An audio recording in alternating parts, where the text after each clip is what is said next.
هناك رجل واحد. أين جئنا كل هذا الطريق؟ لذا تعال وانضم إلينا في هذا الاحتفال. هو مقاتل غوريلا سابق. ما هذا عليه؟ أصبح وزيرا في بلاده، وأصبح وزير الشؤون الإفريقية المهمة. زرت شركته في أبريل 1962 وقلت له: أريد 3. إليك ما أريده لأطفالك. هل هذا هو السبب الحقيقي الذي دفعني لقول إننا أنشأنا جيشا قويا؟ نريد بالتأكيد أن نتحدث عن المؤمنين المخلصين. لن ننسى أبدا أن أول دعم تلقيناه في كفاحنا ضد نظام الفصل العنصري جاء من المغرب، في وقت كانت فيه دول كتيرة تخشى حتى مجرد مساندتنا. المغرب تحت قيادة الملك محمد الخامس كان من أوائل الدول التي دعمت حركة المؤتمر الوطني الإفريقي، ووفر لنا التدريب والسلاح عندما كنا في أمس الحاجة إليه. عندما كانت أبواب كثيرة مغلقة في وجهنا، فتح المغرب أبوابه ووقف إلى جانبنا دون تردد. ما قدمه المغرب لحركات التحرر الإفريقية لم يكن من باب المصالح، بل من باب القناعة بعدالة القضية. دعم المغرب لنا سيبقى محفورا في ذاكرة شعب جنوب إفريقيا، ولن ينسى التاريخ هذا الموقف.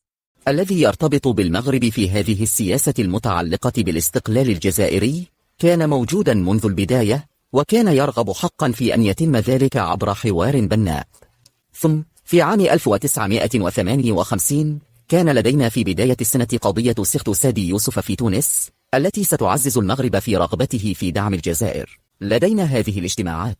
أذكر أننا في منطق أيضا هو محاولة لإنشاء مغرب عربي كبير، ولهذا السبب نذهب إلى تونس على الأقل جزئيا، وفي نفس الوقت نسعى لحل مشكلة الاستقلال الجزائري.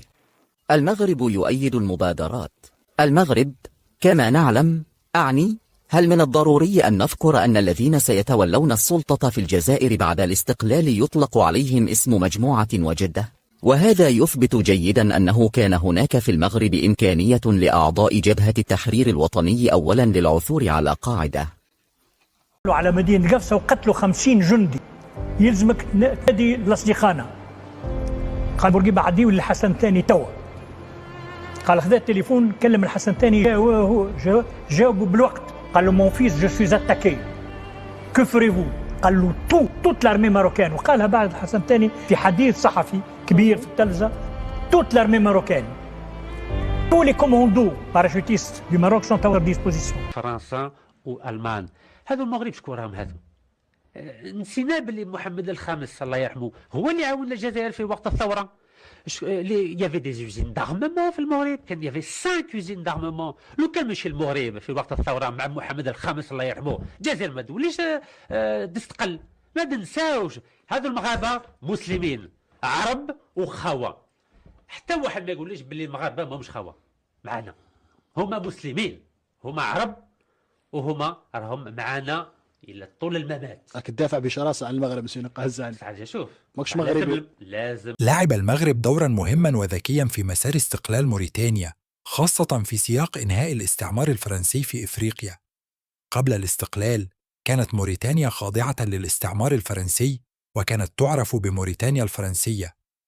تاريخيا كانت هناك روابط قوية بين المغرب وموريتانيا، سواء من حيث القبائل، الدين، التجارة، البيع والامتداد الصحراوي، وهي روابط تعود لقرون طويلة. بعد استقلال سنة 1956 تبنى المغرب سياسة واضحة تقوم على دعم حق الشعوب الإفريقية في تقرير مصيرها، مساندة الدول التي كانت تسعى للتحرر من الاستعمار. وفي هذا الإطار دعم المغرب مبدأ استقلال موريتانيا عن فرنسا في انسجام مع التوجه الإفريقي العام آنذاك. لعب المغرب دورا دبلوماسيا مهما عبر الدفاع عن قضايا التحرر في المحافل الدولية، دعم التوجه الإفريقي لإنهاء الوجود الاستعماري، المساهمة في خلق مناخ سياسي يساعد موريتانيا على نيل استقلالها سنة 1960. رغم وجود نقاشات تاريخية في تلك المرحلة، فإن المغرب اختار منطق الاستقرار الإقليمي اعترف رسميا بموريتانيا ساهم في بناء علاقات أخوية تقوم على الاحترام المتبادل وحسن الجوار. من المؤسف أن نرى مواقف عدائية تصدر من بعض الأصوات، رغم أن المغرب قدم دعما سياسيا ودبلوماسيا لموريتانيا خلال مرحلة حساسة من تاريخها، وساهم في ترسيخ مناخ الاستقرار بعد الاستقلال.